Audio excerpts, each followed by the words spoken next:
Hello, আজকে ঘুম থেকে উঠে চলে গেলাম ইয়োগাতে। কারণ হচ্ছে অনেক দিন হয়ে গিয়েছে ইয়োগাতে যাওয়া হয় না।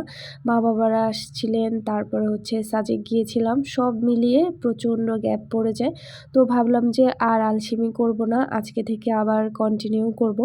তো যাওয়ার সময় যেহেতু দেরি হয়ে গিয়েছিল, কারণ ৭টা বেজে যায় প্রায়, তাই বাইকে চলে গিয়েছিলাম। কিন্তু আসার সময় আমি হেঁটে আসি, ও আস্তে, আস্তে আমার পিছন, পিছন বাইকে আসে। তো আসার সময় ভাবলাম যে যেহেতু হাঁটছি আরেকটু হাঁটি। ৫-১০ মিনিট হেঁটেছিলাম, তা ভাবলাম যে আরেকটু হেঁটে নিই। কারণ হচ্ছে আমার বাসার এখান দিয়ে হচ্ছে যে জজ, তারপরে হচ্ছে ওদের অফিসের স্যারের সবার এখান দিয়ে বাংলো। আর এখান দিয়ে হাঁটার স্পেসটাও খুব বেশি সুন্দর, যেহেতু এটা রেস্ট্রিক্টেড এরিয়া। তো হাঁটতে গিয়ে ব্যাডমিন্টন কোর্ট দেখে মনে পড়লো যে ওর ব্যাটগুলো কোথায়। আসলেই ওর ব্যাটগুলোর কোনো খবরই নাই। গত বছর ওদের অফিস থেকে খেলতে গিয়েছিল চট্টগ্রামে, তো ওখান থেকেও একটা অনেক ভালো ব্যাট পায়। আর এবছর দেখি কোনো খবর নাই যে কি ব্যাপার, ব্যাডমিন্টন এবছর শুরুই হলো না। জিজ্ঞেস করলাম যে খেলতেছো না কেন? তো ভাবলো যে যেহেতু এদিকে আসছি আমি ব্যাটগুলোই নিয়ে যাই। আর এটা ছিল ওদের অফিসেরই স্যারের বাসায়। এখানেও ওনার বাংলোটা অনেক বেশি সুন্দর ছিল। তো আমি এর আগে গিয়েছিলাম মেবি গেট পর্যন্ত গিয়ে চলে আসছি, কোনো কারণে ঢোকা হয়নি। তো আজকে ভাবলাম যে ঢুকে দেখি কেমন। তো গিয়ে দেখি যে বাহ! এত সুন্দর একটা বাংলো, মানে আসলেই পাহাড়ের মধ্যে যে বাংলোগুলো হয় এটা খুবই সুন্দর।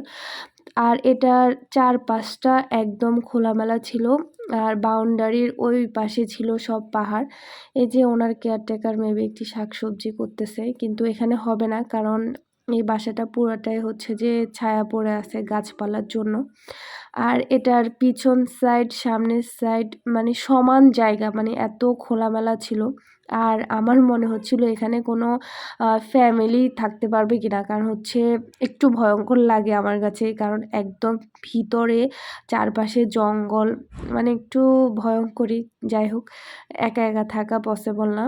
আর এই তো দোলনা পেয়ে আমি তো দোলনায় উঠে কিছুক্ষণ দুলে টুলে চলে আসলাম।